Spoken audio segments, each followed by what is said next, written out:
Hello everyone, welcome back to a new tutorial video on how to change your Yahoo account password. Before starting this video, please make sure to subscribe and do press the notification bell icon to get updated. So, let's get this video started. First of all, you need to open any web browser on your PC as I am using a Microsoft Edge for this. Now, go in for a new tab and search in for a yahoo.com and press enter.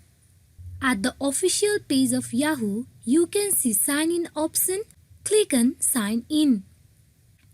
First, you need to get logged into your account by providing username or email address or your phone number, so go for it. Click on next. Now provide a password for your account. Click on next.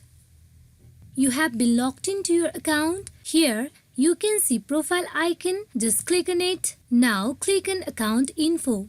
You can see many options. You just click on account security. Scroll to the little down.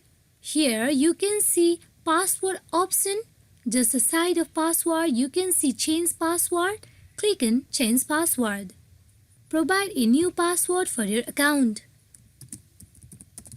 Click on continue. Your Yahoo account password has been successfully changed. Hope this video is fruitful for you all on how easily you can change your Yahoo account password. Thank you.